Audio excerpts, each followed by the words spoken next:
Hey friends, today I am doing just a standard issue podcast episode. So talking about knitting and spinning, finished objects, whips, acquisitions. I'm gonna try and film this straight through because I will be traveling for pretty much 3 weeks starting on Wednesday. And so I don't really have the bandwidth or capacity to do any editing. So hopefully my brain doesn't do too much buffering during this video, and also that the dogs all behave themselves and don't bark too much. So I'm just gonna go ahead and get started. I have a lot to talk about. This is all of my stuff. I'm trying to have it all close by given the circumstances for today's video. So to start us off, we're gonna start with what I am wearing, which is my Elisabeth Blouse that I have mentioned in some of my other podcasts. So I might have actually had this finished when I did my last podcast episode, but because that one was primarily just talking about my spinning and knitting plans for fall, I don't think I touched on this at all. And perhaps it wasn't even finished at that point, but I couldn't remember. But she's finally done. I've actually worn it quite a bit so far.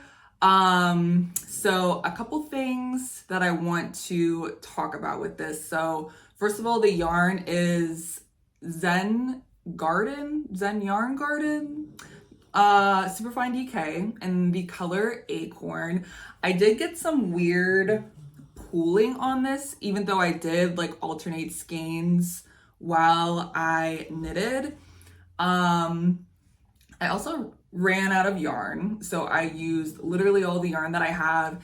And so my sleeves are a little bit short, and one sleeve is a little bit shorter than the other. So I think one has maybe 5 or 10 more rows of ribbing than the other, just the way that happened. And I didn't care to make them even because I don't think anyone would really know but me. And the one frustrating thing is that I did mention this in the one podcast episode that I messed up the compound raglan increases, and I think I was supposed to stop increasing on the arms, and I didn't. I just did regular raglan increases the whole way that you were doing increases. And so had I done what I was supposed to do, I probably would have full equal length sleeves, but it doesn't matter. It is finished. It is good enough for me. It's a good practice in me letting go of my perfectionism. And yeah, like I said, I wear it and I like it. So one thing I will say that I did do with this, I did run some elastic on the inside of the neckline where the collar is, because otherwise it was like falling open quite a bit. And so the elastic has been nice to just kind of keep the collar where it's supposed to be. I intended to stand up and like show it in its full glory, but Ronnie is hanging out with me and I wouldn't dare move him from where he is to show you my sweater. So yeah, that's my first finished object. My second finished object has also made an appearance in 1 or 2 episodes, and that is my Hibernal Socks. That's actually picking up very nicely. And you can probably tell from the soles that I've already worn these quite a bit. I do like these a lot. These were knit with Circulo Happy Feet. And I don't know what the color is, but I will investigate that and I will put it. But I've knit this pattern before. It was actually my first sock pattern I ever did. So this is my second time doing this pattern and I really like it. It fits my feet very well. I like kind of know what all like my numbers and stuff need to be. And yeah, I've obviously worn these a lot. I need to wash these along with some of my other socks. And yeah, I would definitely recommend this I think it might be a free pattern, but don't quote me on that. I'm not certain about that. Okay, so that's all for knitting finished objects. And so now spinning stuff. I have a lot of spinning stuff to talk about today, which is nice because I think a lot of my podcast episodes have been kind of like knitting heavy lately. But okay, so my first Spinning finished object I want to talk about is this skein. I don't have any weights or yardages for any of the spinning finished objects. I realized that as I was like taking notes for myself as I was preparing to do this, and I decided I wasn't going to do that for this. So that is just going to be unknown for now. And so this is, if you have watched my Tour de Fleece, the darker ply is the Romney that I spun. I had some left over on a bobbin and I wasn't really sure what I was gonna do with it. And then this, the colored braid, is a Herriot braid that I bought from Sweaterweatherfibers. And yeah, I wanted to obviously maximize having the one Herriot braid. I wanted to get two when I had bought it, but she only had one. And I thought that it would ply nicely with the Romney that I had. And I feel like it did. And so this was kind of nice. I usually like to spin pretty thin, but this was kind of a exercise in spinning a little bit thicker. I would say that this is probably like an Aran weight, maybe. I don't really know. But yeah, I really like how this turned out. This is probably gonna end up at actually Lex's store, 43 Artists & Co., where a lot of my other yarn is right now. So at some point when I get around to it, maybe when I get like a couple more things I want to drop off to her, this will be available. Unless I might knit something for myself out of this, but TBD, I don't know. And then my next, I'm so excited about this skein. So this is a finished skein. This is a 2-ply. This is my Cormo bats. I bought 2 1-ounce Cormo bats from the Western New York Fiber Fair, and I spun these singles on my first supported spindle. And you'll find out, you'll hear more about this as I go on for this video, but I'm obsessed with supported spindle spinning right now. And so this, I spun my singles on my supported spindle, and I plied this on my American traditional. So this is so squishy. The bats, like I said, were 1 ounce each, so I imagine that this is about a 2-ounce skein. I'd say it's pretty thin. I'd say maybe this is like a sport to DK weight. And again, I have no idea what the yardage is on this, but I feel like, I don't know if it's focusing as well this one, but the bat had like these little neps on it. It's very textured. Obviously, this was my first like real spin, other than like my first just like practicing spin on my supported spindle. So I feel very happy with how this turned out. And yeah, I'm excited to talk more about supported spindle spinning, but yarn finished object, I'm very happy about this. And one last, I don't know, I guess it's technically a finished object. So this is just a little mini skein of what I had left over of the Herriot after I did the ply with the Romney. And this I actually spun on my new Turkish spindle, which I'll talk about that more when I get to like my acquisitions. But I did replace, if you watch my Tour de Fleece plans video, I talk about how my old Turkish spindle melted, but I finally got a new one. So I applied this on my Turkish spindle. And again, I have no details for you on this. But I will say I do like collect all of my like mini like shorter skeins that are left over from plying and stuff. And eventually I will do something with those. But at this point, I don't know what I will do, but I do have like a little stash of all of that. And okay, I have one more thing. I took notes because I knew I was gonna have to remember things while I'm recording. So one of a local coffee shop near me, I think I had applied last year to, they have like a little vendor shelf or something for like local makers and stuff.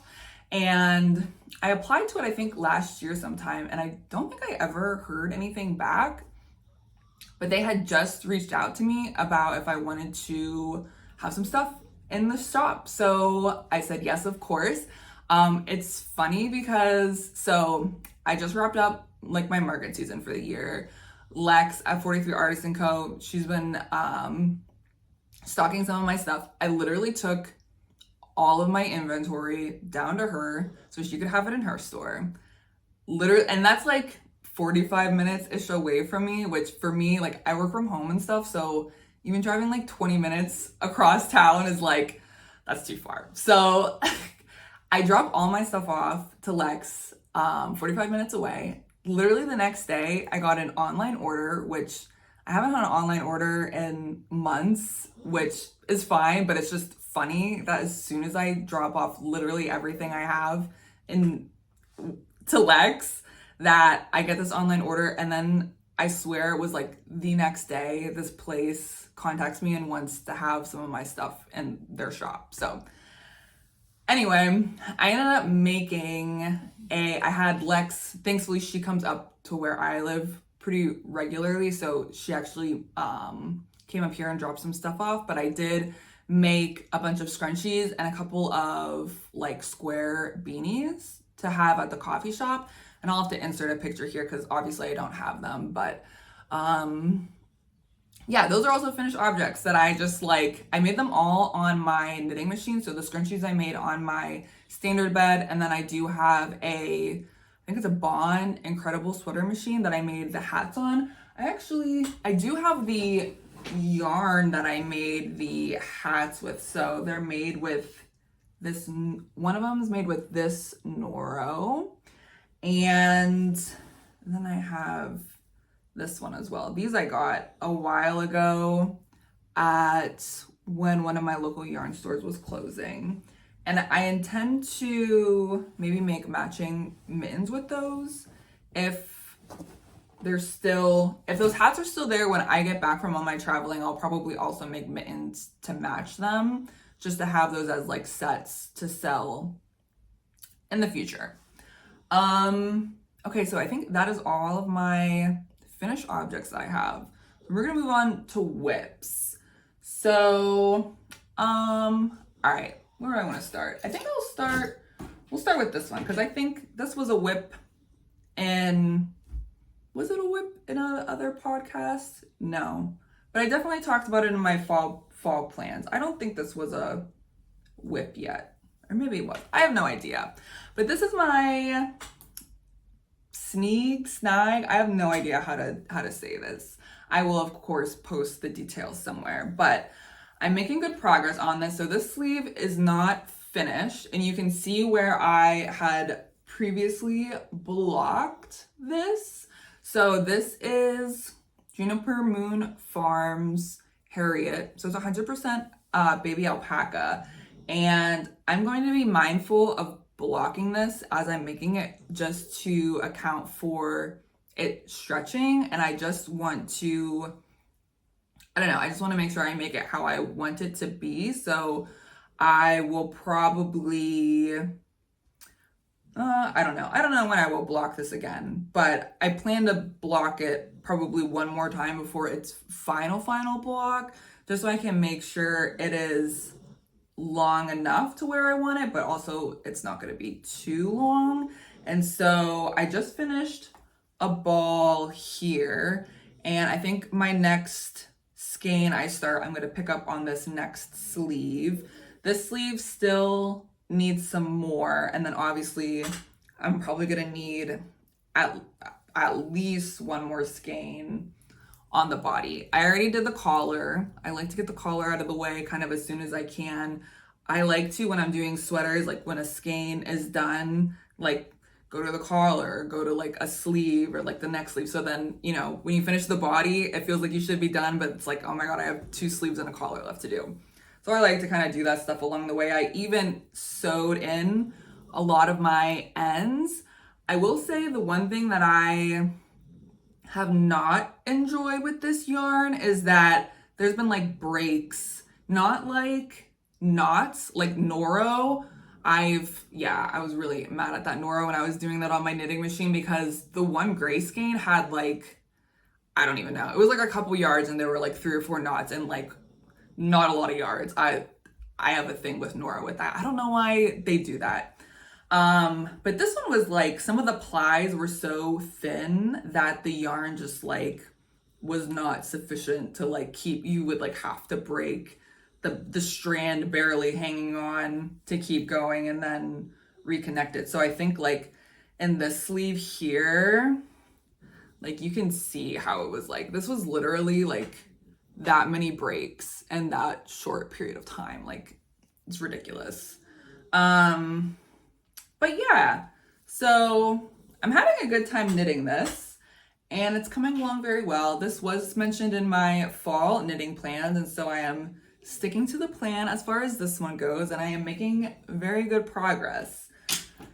My next one, I'm very excited about this one. So this is my, again, I have no idea how to say this pattern. I'm going to just put it up on the screen and in the description, but it is my coopworth yarn. And so just for me to, I'm one of those people that I knit with my stuff with the right side inside out. That's what I wanted to say. That's what I mean by like, I hope my brain doesn't buffer.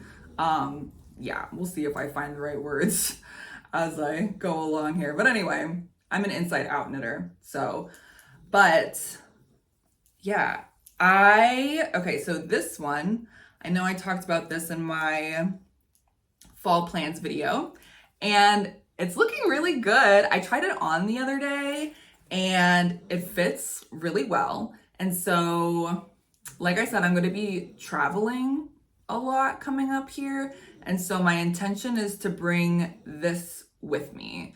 And what I like to do, especially if I'm bringing a garment with me when I'm traveling, I like to get done with all of the fiddly stuff before I leave. So yeah, like all of the shoulder shaping, the collar, you know, where you're like knitting the front and back separately, all of that I want to have done before I'm traveling so I can just knit in the round. So I just connected in the round on this one not that long ago.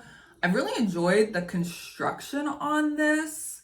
Yeah, I've been having, there's like a couple of just like interesting details that I wasn't expecting, and I think it's gonna look really nice. The one thing that is making me a little bit hesitant with doing this on vacation, and I'm probably just overthinking it, but you're knitting in the round, but there's like a slip stitch detailing on like where like seams would be. So with one, you're slipping the stitch with your yarn in front, and the next one you're purling it.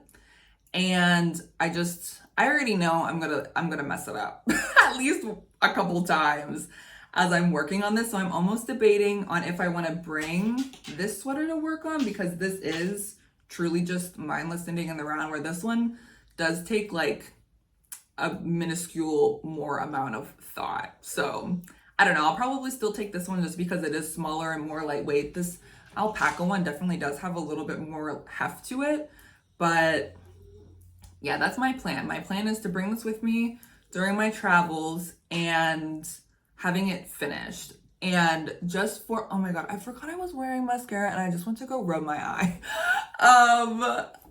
So yeah. So my first 2 weeks of traveling is for fun. Tyler and I are going on vacation.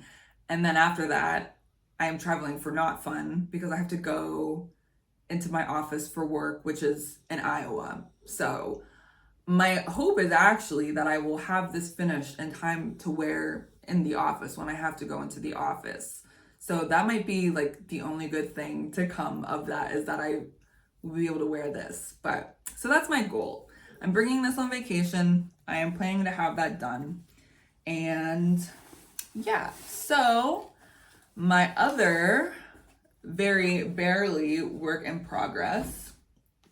And again, this comes back to just wanting to make sure my whips are in a good spot to just, I don't know, to work on easily when I'm traveling, as I started a pair of vanilla socks, so I pretty much am just here. I also like to have socks to knit on when I walk on the treadmill at the gym, or when I walk on the treadmill at home, because I work from home. I have like a walking pad under my desk here, and I walk a lot while I'm working, and when I'm in meetings, I'll walk and knit, and yeah, so I like to have some kind of small, just like easy, this socks, especially like when I'm at the gym knitting.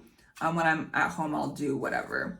But so this is a Zauberball Crazy, and I think this is in German, so I don't know what this is saying as far as the color, but I think this is 75% superwash, 25% nylon.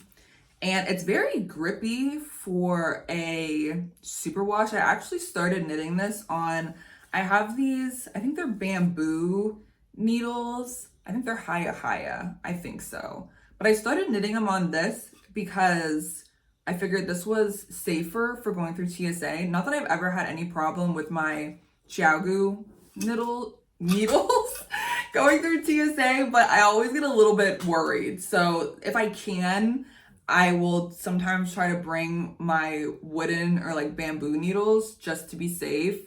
But it was like, this was like too grippy for the bamboo needles, especially I noticed it when I was walking on the treadmill at the gym, which my hands will get like a little bit sweaty when I'm doing that. But I'm like, I just like don't want to, I want it to be a pleasant knitting experience. So I did change to my like mini sock UraUe needles that are metal, and it's been way more pleasant to knit on that. So maybe I bet by the time I am back home from vacation travel and work travel, I will probably have this whole pair of socks done. That is tentatively my goal, is to do that. All right, so here's where I have one spinning whip that I want to talk about, where things kind of went, this was not in the knitting plans or the fall plans video. So back to supported spindle spinning. I am obsessed. I cannot be stopped. So I guess I'm gonna dip into some of like my acquisitions here while I talk about this, because it all pulls together. So I went to the Pennsylvania Sheep and Wool Festival. It was the first one. And so I bought these Rolags, again, from sweaterweatherfibers. She's the same one that did the Cheviot braid that I had bought, and they're beautiful. I can take one of these out. I really, like how they look. And the fiber content is really nice. It's wool, Gotland, Icelandic, bamboo, and tencel. So very interesting fiber makeup here. I really like that. And so my intention was to get Rolags at the Pennsylvania Sheep and Wool, because when you're spinning on a supported spindle, you're long draw spinning, and Rolags are very good for spinning long draw. And so I actually started spinning this. This is from on my supported spindle. I ended up taking it off, and it just wasn't the long draw experience that I wanted it to be. And I think it might be because of the different fibers, and they were a little bit, I don't know, maybe the Rolags itself weren't as, they're like too tightly packed in a way. Like, I don't want to say I really like them, but it just wasn't the spinning experience that I wanted for my supported spindle. If you are a long draw spinner and you've ever done like long draw with a fiber that was like perfectly prepped to get like that perfect pull, whether it was like a Rolag or a bat or whatever, Like, you know what I'm talking about? And I'm like searching for that feeling of just like that just super smooth laundry. Like that's what I want. So, and that just like wasn't doing it for me. I'm probably gonna end up spinning that on a wheel where I am like okay to like pre-draft and like just manage it better. That just wasn't what I was looking for. So I have an alpaca fleece that I started washing in one of my vlogs. You would have to go, I don't know which one it was. I think it might have been my Tour de Fleece vlog that I just like did some fleece washing as an extracurricular activity. And so I started prepping. Well, I was like, that alpaca fleece would be nice to try and spin on my spindles. So this was my first supported spindle that I bought.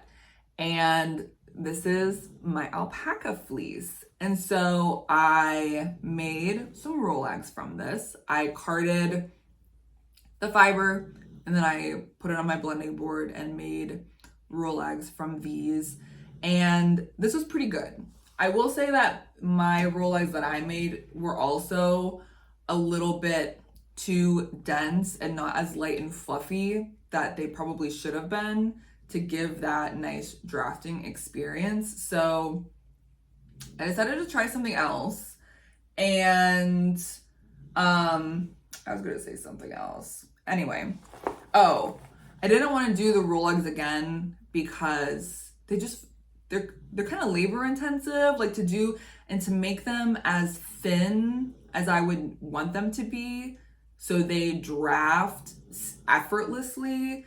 It would just be a lot of Rolag making because obviously the smaller and lighter the individual Rolags are, the more of them you're going to be making. And I just didn't want to do that. So, okay, I bought more spindles. I bought 2 new spindles. So this is a Russian spindle and I'm already spinning on it. And this is another Tibetan spindle. These are from Kravelli and I just got these in the mail a couple days ago. They come from, so I'm in the United States. I ordered these thinking they came from like the state of Georgia and like the United States. They come from the country of Georgia. So it took a little bit longer to get here than I anticipated, but it still came pretty quickly given the current state of being in the United States right now and getting things internationally. It turned out pretty good. So anyway, I decided with one of my new spindles that I was going to try a different preparation. So I ended up putting some of the alpaca through my picker that I have at my studio. And then I made a bat, and I have the bat in here. And so when I started spinning that, it still wasn't like as smooth as I wanted it to be. So I ended up just like pulling a strip of the bat off and pre-drafting it. That's usually like my go-to for spinning bats, but it still wasn't doing what I wanted it to do. And so I knew I was gonna have to like play around again with the prep. And so what I ended up doing is I bought this Diz quite a while ago. I don't think I've ever actually like used this for a project before, but I knew, I don't know, it was just like something that I wanted to have for whenever I felt like I needed a Diz, I would have it. And this was the time that I needed the Diz and I had it. So I was in my studio the other day and I'm like, I wonder what would happen if I just try and like Diz this bat. And so that's what I did. And I made some like a couple little balls of pencil roving. And this is it. This is what gives me what I want it to be. And so obviously I'm not going to spin this right now, but I will be making a vlog in the future about the whole shebang. I'm going to, film the picker and whatever, the whole thing. I will do that. I have to get through the next couple weeks here, and then I have a couple of vlog videos in my brain. I just like haven't had capacity to do that. But I practiced spinning from like the pencil roving, and that was it. So this is yeah, has the bat on it, and then the last little bit is from the pencil roving. And so I'm gonna end up dizzing that whole bat and doing that. And so my goal is new plans that I didn't know I was gonna have, but I'm thinking that I want to supported spindle spin.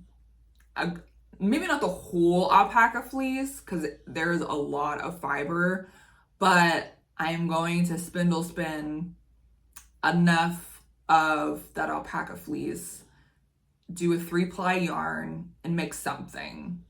I don't know what it's gonna be, but that is my goal. So I'm going to spin singles on my 3 supported spindles that I have now. I'm going to ply them together, and I'm gonna make something, and I wanna, yeah, that is what I'm going to do. So if you have any ideas of maybe what would be a good alpaca project, but like this sweater is alpaca. I don't know if I want to dye this alpaca fleece yarn, whatever. I would probably dye it in the yarn state because I'm already spinning it white, but should I dye it? What should I make out of this? I have no idea. My plan, like I said, is a 3-ply. I think it's probably gonna end up around a DK or a worsted. I'm not sure. I'm gonna spin on all of these and get a sample skein. I don't know how long it's gonna take me. I'm debating on if I'm gonna take my spindles with me while I'm traveling, but I don't know. It's gonna be difficult to spin, I think, on my supported spindles when I'm not at home. But anyway, that's my plan. I'm going to spindle spin an alpaca fleece and probably make like a sweater or something crazy out of it. So yeah, I think that's all I have for my whips. So okay, now I already talked about, this was an acquisition. I got that. My 2 Kravelli supported spindles, those were acquisitions. I do have a couple more to talk about. Oh, I mentioned my Turkish spindle, so I will show that. I don't know what brand of supported spindle this was. I got this from the Pennsylvania Sheep and Wool Fest, and I was looking. I wanted to get Turkish spindle there. I also wanted to get supported spindles there, but I didn't find anyone that was selling supported spindles, so that's why I ended up ordering those from Kravelli. And then, so when I go to like the fiber fairs, you gotta make a lap, see what the spread is, and then you make your second lap and make your purchases.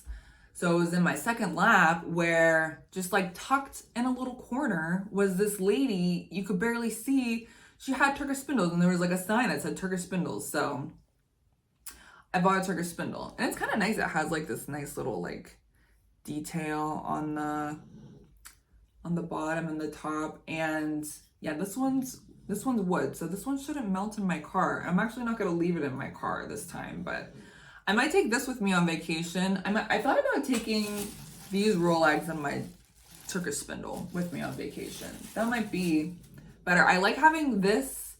I like spinning on drop spindles when I'm having like layovers and stuff in the airports, just so I'm like standing up. I don't know. And it gives me something to do other than knitting. So I might bring that. It's pretty nice it's easy to travel with. I'll bring like a little Tupperware container, and I usually put this in there. We'll see how much room I have. I don't know. If I can fit some kind of spindle, I will probably bring one. And then, okay, so I talked about my supported spindles, Turkish spindles, my Rolags. And then I bought, and I apologize in advance, I'm probably gonna say your name wrong, Una. I'm gonna put all her information. Her yarn and fiber brand is under a different name, and I'm not even gonna pretend to try and say it. I apologize, but I will put your info up. But I've known her from the internet world, and she was at the fiber fair, and she makes really pretty bats. And so this one I bought at the fiber fair, and then she had this one there too. And literally as soon as I left, I was like, I should have bought that other bat. Like, why did I not buy that other bat? So I literally messaged her, and she ended up shipping this one to me after the fact, because I was like, I need that other bat, because this one's 1.5 ounces. They're about the same. This is also 1.5 ounces. And so, yeah, just to stretch this one further, apply these together. So that's what I'm gonna do. She also gave me a bunch of locks, which is very nice. So I'll probably spin these in with them too. And she even put it in this nice little bag. So I've been keeping this in this bag. And these, I don't know when I'll spin these. I'm so enamored with my spindles again. Yeah, if you're a wheel spinner, do you ever just like get lost in the sauce with spindles again? Or do you just like, after you converted or like upgraded to a wheel, have you ever like touched your spindles again? I feel like it's so weird for me to be like a wheel spinner and then to just like go back to spindle spinning. I don't know. It's just the action of the supported spindle spinning is so enjoyable to me. And then my last, I guess I'll just say, I also got the Pennsylvania sheep and wool tote bag, and they had a sticker that has the same motif on it, and even when you take it out of the thing, it was shaped like Pennsylvania. But that is on my mug that I don't have with me right now. But that is it. I'm not making any cuts. I'm gonna post this, whatever just happened is what is getting posted. Like I said, I will be traveling for 3 weeks, so I might make like travel knitting project vlog while I'm in my travels. I can't make any promises because, yeah, when I'm traveling, if I'm not in the mood to record, I just like don't record. And I'm also like one of those people that, I don't know, I'm not taking like pictures and videos of everything when I'm like doing things, because I'm like actually like in the stuff I'm doing. I'm actually like doing the things. So no promises there, but maybe. I do have plans for vlogs when I come home. So some fiber prep, I have some machine knitting stuff I want to do, and just some, you know, just some normal things. So yeah. Thanks for watching if you made it this far. And that is all I have. I'll see you guys in the next one. Bye.